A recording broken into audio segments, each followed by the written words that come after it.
Okay. Thank you all for coming. My name is Michael Fox, and I want to give a presentation on U equals U and just tell a little bit about my story, my life, and how things came to be where they're at now.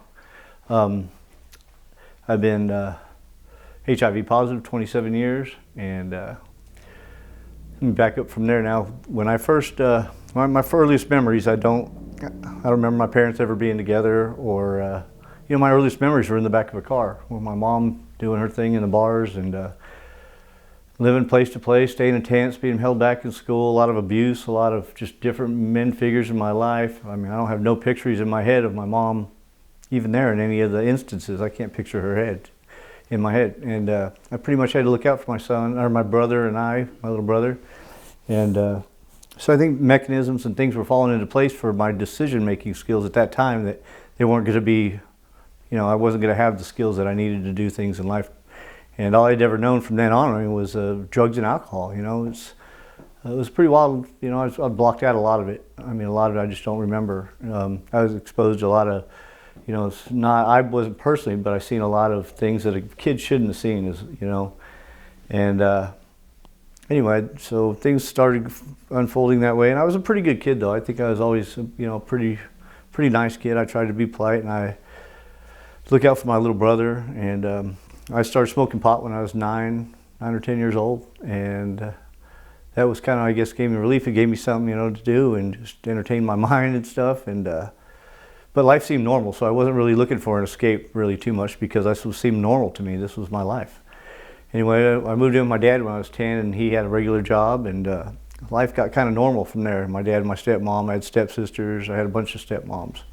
I started smoking weed with my, a lot on a daily basis, and I started doing cocaine when I was like 8th or 9th grade, and we did it on the weekends. It was a real big thing back in the 80s, and then somewhere in the next couple of years, meth. I got through school my junior year. I quit high school, and I got a GED. I went and did my ASVAB test, and I had scholarship offers from the Army and Navy. I always was a pretty sharp kid, which seems to be the case with a lot of us addicts. And anyway, so I quit high school, and I got my GED and started going to college. And I started having a lot of opportunities real quick coming at me. I took a test. I seen an ad in the paper. I took a test for Dean Witter as a stockbroker, and they were like, I did really good and stuff on the, I don't even remember what the test all involved, but I did real good. And they said, if you stayed with school for 2 years, just get an associate's degree so that you have some kind of credentials backing you, you have a job here. And I got in the car business, and I started making a lot of money real quick. I was like, a week after I turned 19, I was making $60,000 a year. And for the upbringing I had, it was the beginning of the end.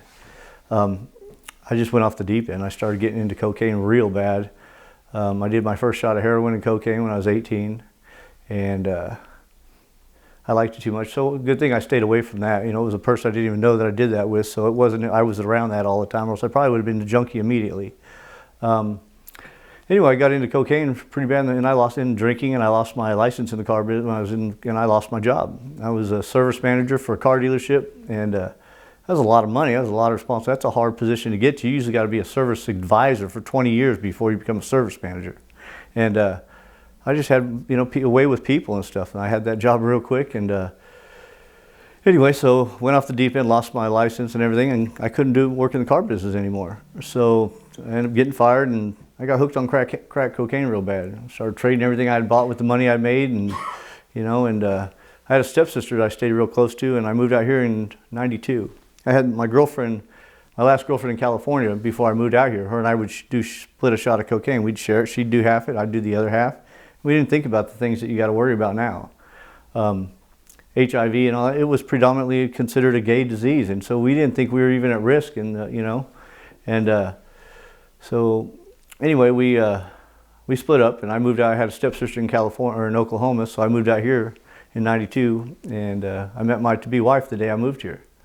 And she was 3 months pregnant, and we met her, and we had her daughter in August of '92.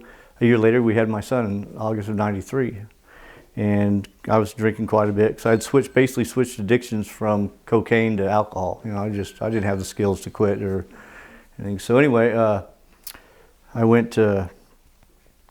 started drinking a lot, and she left. She was too young to be tied down anyway, 2 kids, and so she quit.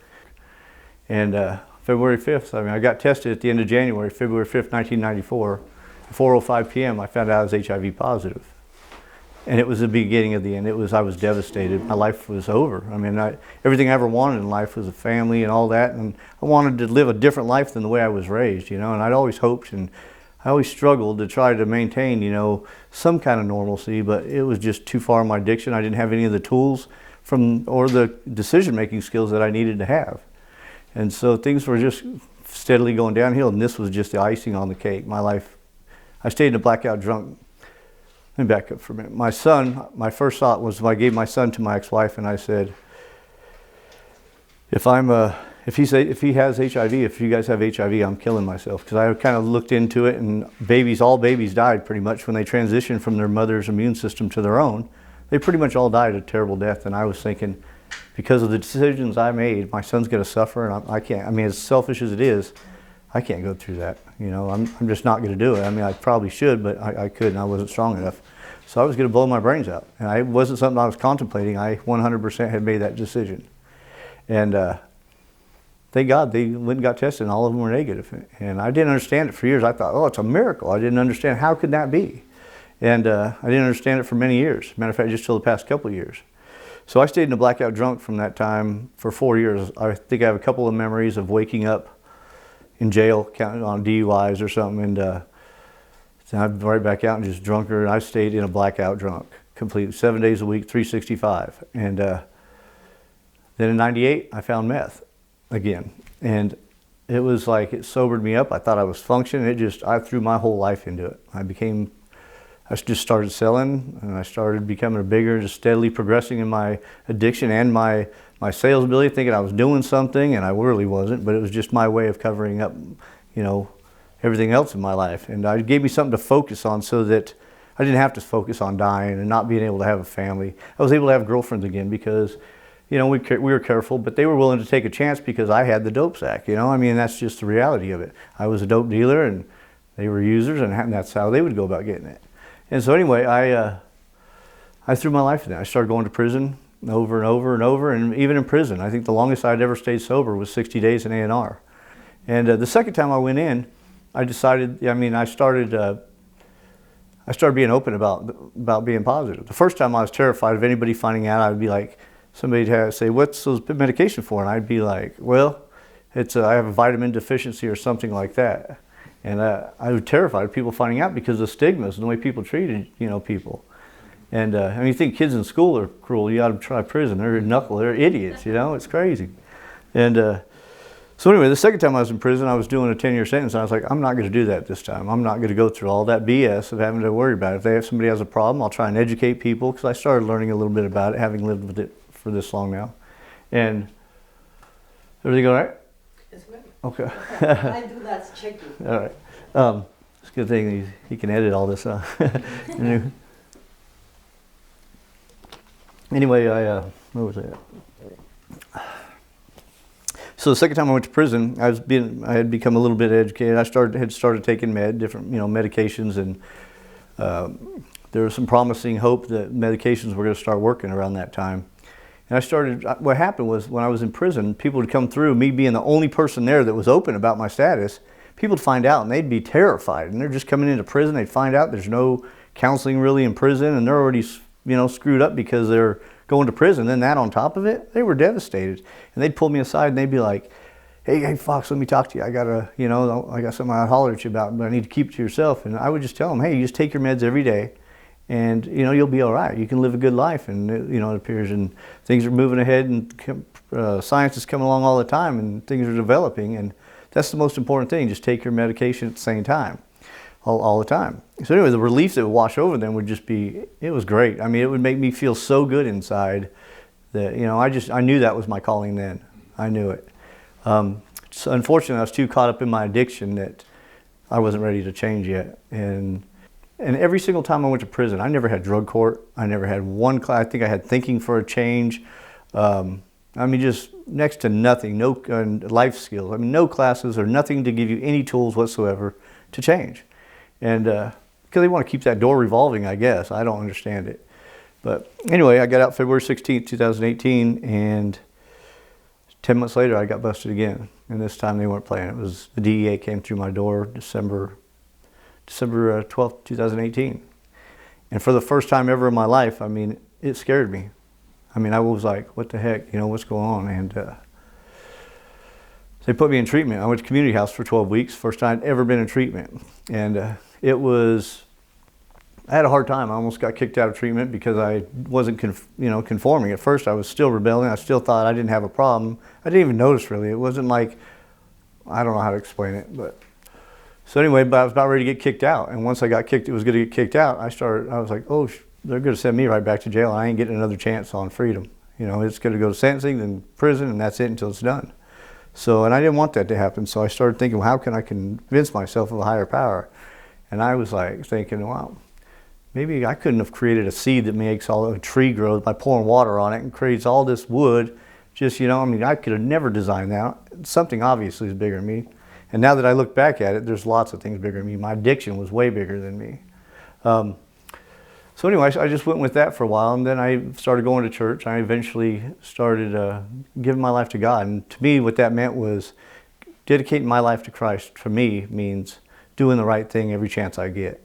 Every time I'm being conscious of my intentions, my actions, my thoughts, and try to correct them if they're going awry.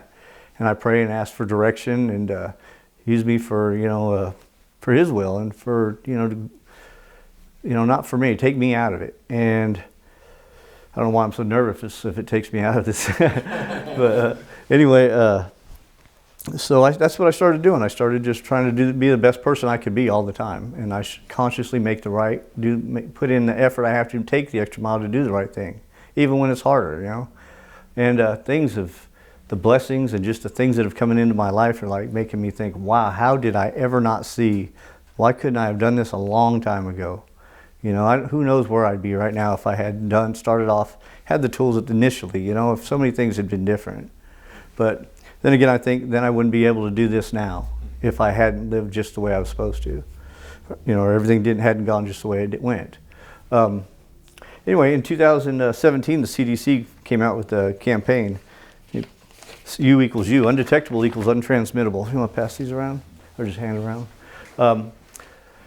So U equals U, it stands for undetectable equals untransmittable. What that means is that people on the antiretroviral treatment therapy, if you get down to an undetectable level, you cannot pass HIV. You can't pass it. I mean, you can live a normal life. Life expectancy now is 71 years for somebody with HIV on their medications. And that's huge. That means this is the beginning of the end of HIV. It's the foundation, the cornerstone of ridding our society of HIV and AIDS. We have a projection date of 2028 to have the epidemic pretty much under control. We plan, that's the 50th anniversary of HIV and AIDS is 2028, and we're hoping to have 0 new transmissions by 2028. That's huge. That means in a few generations we'll have this completely under control. I got made a voting member of the Oklahoma HIV and Hepatitis C Planning Council. That's huge. It's such an honor, you know. I mean, if that ain't God showing out in my life, I don't know what is. I mean, I did a board, went to a panel, got invited to do a educational panel for Homeless Alliance, bouncing these kind of questions and different questions off me and asking me what I thought could have been different from back when I found out compared to now. And it was a real honor getting to do that too. Anyway, things are going really good, and with this U equals U, what I tell people, if everybody get tested, and God forbid, but if you happen to have HIV, get on your medications. It's one pill once a day. And you can live a full life. You can't pass it. You just live a total normal life. I have a girlfriend now. I mean, we can have a regular relationship, healthy sexual relationship. I'm running out of air, and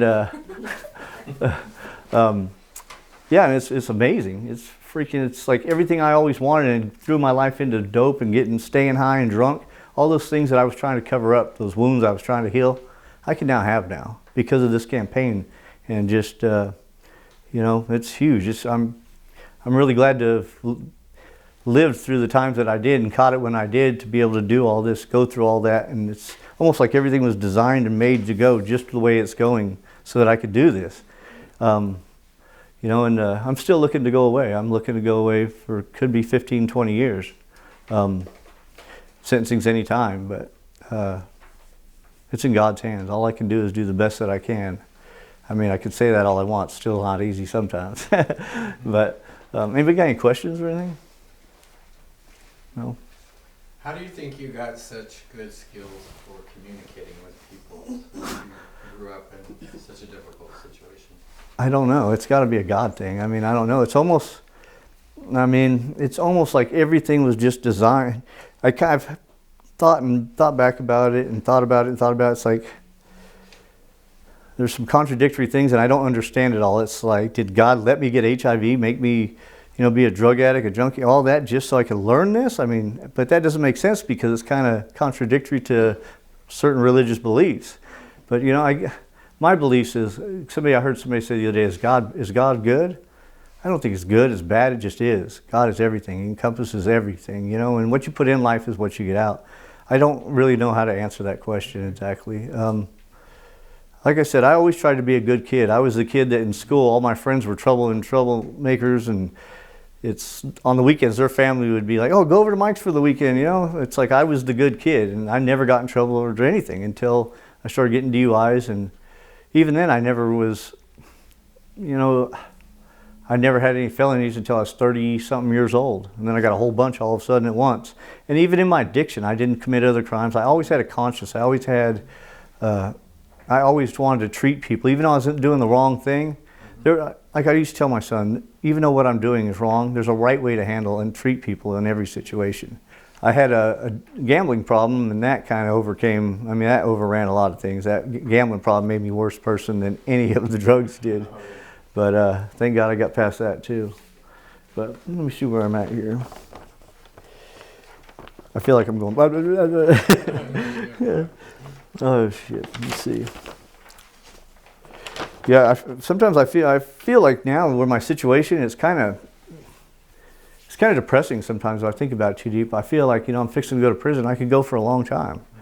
I feel like, God, I can't say it's not fair because they were my decisions, but I didn't know any better. I didn't have any other tools to make any other decisions. The two decisions I had when I found out was either kill myself or get as messed up and stay as messed up as I could. And me with my life, what was my choice there? There was no choice. I was going to get messed up and stay as high as I could for as long as I could. That's how I dealt with things. And now for the first time, there's three top best things that ever happened in my life. It was my son being born, my son not having HIV, and the DEA and the feds busted me. As I tell my PREO, I wrote a letter to the judge, and I told them all, I will be forever grateful to you guys because this is for the first time in my life I'm free of addiction. I mean, it's always a struggle, but for the first time I'm clean. I'm clean and sober, and I've never had that. I mean, I had more years sober last year than I've had my entire life combined. And that's amazing to me, But yeah, life is great. Thank you, man. Thank you. Thank you very much. What kind of resources do you think would have benefited you whenever you found out that you were positive or with your addiction? Like, what do you think would have helped you deal with it? Probably just, if I had had a different upbringing, probably, if I had had a normal life growing up, I'm sure that would have, I would have been able to look at things more in a reasonable way than my first choice being addiction. I don't really think I had a chance. I don't think I could have made any other decisions. I don't think it was like there was a whole bunch of decisions out there and I picked which one there was two decisions, kill myself or get high, because it's all I knew. What could have been different? I wish I knew. I know finding your purpose is huge in recovery, and that's never something I've never even heard really talked about in recovery. Since I found my purpose in life a few months ago, it's just building up like a locomotive. It is just, the momentum is unbelievable. It's crazy good, and it's like, because of that, I don't ever want to go back to my addiction. I wouldn't trade one day of my life for all the years of addiction ever. My life is so wonderful. I don't even know how, I couldn't be any happier if I won the lottery. I couldn't. I got to pinch myself. I know that's pretty cliche or whatever, but I really got to pinch myself here lately. Just one thinking is this really real? Life is so good. Okay, for the individuals that want to get tested and say they were positive, but they do not have health insurance, what would you suggest to them? Well, when you get tested, one of the places that wherever you get tested, the person testing you will do. They'll check. They'll talk to you about it, and then they do linkage to care and refer you to to OU Medical, and then with case management. And if you don't have insurance, there's a foundation called the Ryan White Foundation. Ryan White, and it basically helps people with HIV and AIDS if they don't have the resources to pay for it. Nobody should not get tested and not get on the medication because it's accessible to everybody. Yeah. Yeah. What are some of the biggest myths and misconceptions that you've heard about, people with HIV and people with AIDS? Well, just the whole stigma. When they first found out, when we first come about with HIV, they didn't know what they were dealing with. It has HIV, unlike any other disease that we've ever encountered, any epidemic, has a 100% mortality rate. Even the Black Plague didn't have that kind of mortality rate. Meaning 100% of people that get HIV will die from it within a number of years untreated, unless you get on. And there's never been an epidemic, I don't think, that has that high of a mortality rate. So they put the scare of the fear of God in everybody. And when I first found out, I was a godfather to my best friend and his wife's daughter, and once I found out, they wouldn't even let me hold her. It was my family wouldn't even hug me. Yeah. And nowadays, the misconceptions, they're just people don't know about this U equals U yet. So there's still a lot of people that think they still think the old ways. This is slow to catch on because of that strong stigma that they put on it initially. If they didn't put the fear of God in everybody when we first, who knows how many people. I forgot how many million people had died, millions. I forgot, I don't have the numbers written down, I should have brought them, but it's millions, like 23 million had died or worldwide, yeah. It's more than any other disease, I think. Hopefully coronavirus doesn't reach that proportion. But, so misconceptions are now people like you can't kiss there's no. That's a myth. That's a myth, yeah. There's, it's only in blood, semen, seminal fluid, vaginal fluids, rectal fluids, and breast milk. 5 fluids that you can get it. And so you have to be very interactive. Right. To catch And you got to have open, share a needle or sex, right? Unprotected sex with somebody that's detected not on their meds. Yeah. If they're on their meds and undetectable, you can't catch it.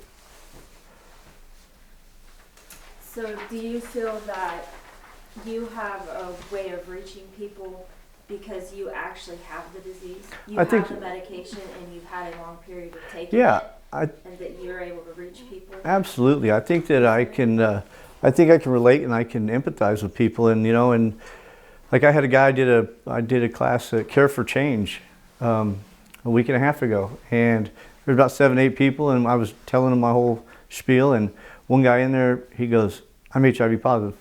He goes, "I can't believe I just said that. I've never told anybody. I've never been open. My close family knows." And he broke down. That'll choke me up. Yeah, he broke down, and everybody was like, "Holy shit, this is powerful." And he's like, "Thank you." He's like, "Thank you. This is the first time I've ever come out with this." And he goes, "Thank you for making me that comfortable." And I said, "There's no reason for you not to. It's just, it's a completely manageable illness now. I'd rather tell people, I'd rather have HIV than HIV than diabetes." And they're like, "What?" Mm-hmm. Absolutely. The life expectancy is a heck of a lot longer. Mm-hmm. There's still a lot of stigmas that are still associated and misconceptions, but with this, and hopefully it keeps snowballing, keeps building up momentum, this U equals U campaign. I'm trying to go to all the treatment centers in Oklahoma. My short-term goal is to reach all the inpatient and outpatient, if I'm given the opportunity, inpatient and outpatient programs in Oklahoma. And my long-term goal is to do it across the country. I would like to do it. And I got some people I've been talking to. I'm trying to get a nonprofit so that it can enable me to do that full time. So I'm hoping, we'll see what happens. If I don't, but everything's contingent upon court too, so we'll see what happens. Let's see. It's been 5 minutes. Usually it feels like it's been 2 hours, and I'll be like, "Oh my God!" I did 3 presentations. I did a TRC and the Homeless Alliance, and then I did the third one I did the other day on Thursday was the worst one. I don't know if I just felt I was just done speaking or what, but I couldn't. I swear 5 minutes, and I had been there. I swore I could have been there 45 minutes. I mean, and then another 45 minutes, and only 2 more minutes had gone by. And I just told them, look, I guess I'm done because I just can't get this going. And I got the basic message, basically get tested, and which is, the basic message of this is, if you know somebody or if you're somebody, everybody should go get tested. Everybody. And if you have it, I mean, just get on the medications. They'll look, as soon as you get tested, they'll refer you and they'll give you the resources you need to get to linkage and get care. And, it's not like it's not the death sentence it used to be. And I'm glad I lived through that. I mean, when I found out in '94, I mean, I just remember reading the paper and 50, 100 people were dying in almost every big city all the time on a regular basis. And that was, I mean, I didn't even think I'd see my son start school, and he's 26 now. If you haven't been tested, and what are some signs that you may have?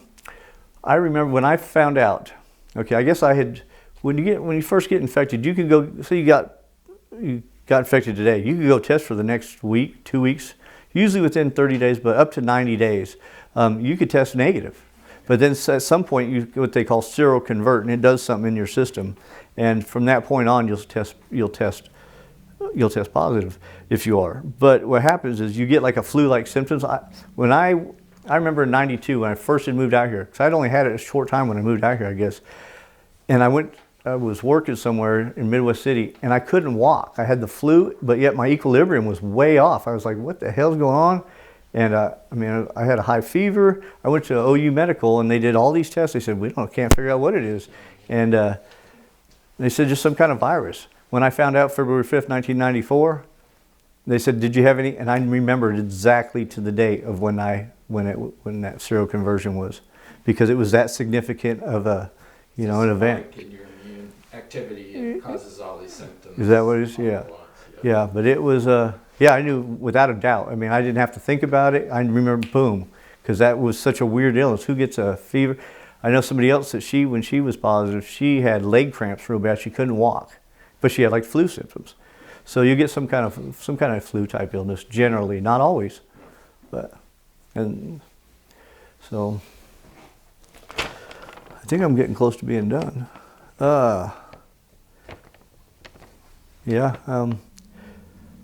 What didn't I cover?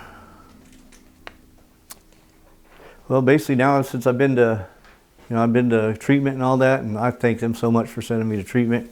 I've got the tools I need, and I got my purpose now. I hope I get the opportunity to share this with more people, and who knows, I might have to do it in prison. That might be my calling. And if I go to FBOP, I'm going to plead or try and talk to them and say, look, you transfer people around in there anyway. Why not let me go to different prisons and present this message to all the prisons, all the ones that they're willing to send me to, and look at how many people, because most people in prison get out. Just think how many more people that would reach. And I really hope that's not the case, but if it is, if that's God's will, then so be it. So. What was your breaking point to realize that you can help others other than just help yourself? Well, I knew it was my calling the second time I went to prison. I mean, the relief and when I would talk to somebody that had already been there and lived through that, and had been through it, and talking to this person that just was like I was when I found out, and the relief and the comfort that it gave him, and just the inner peace it gave me and how it made me feel was better than any high. I mean, I just knew then that was my calling, but I was just too caught up in my addiction to. And so once I got the tools from after and facing life, that woke me up. That scared the crap out of me. I don't want to do life for the rest. I got wonderful grandkids and a son, and I mean, I have, things that I value life now like I never have before.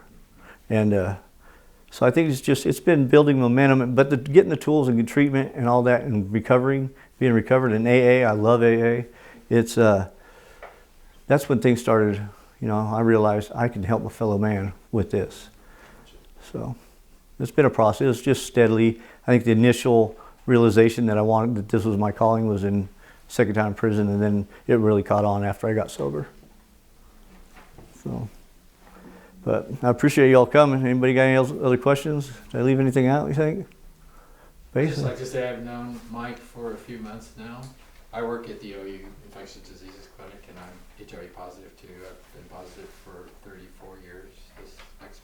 Wow. And Mike has really impressed me more than almost any of our clients that I've met. That he's relentless. He just looks for opportunities constantly to share his message, and Thank you. he's a very good spokesperson for what we want to accomplish to end the epidemic. Thank you. You're welcome. It's a great honor. It's a privilege, you know. It's like, I thank God every day for just doing everything. Very gifted. Well, thank you. I don't feel like a very good speaker though.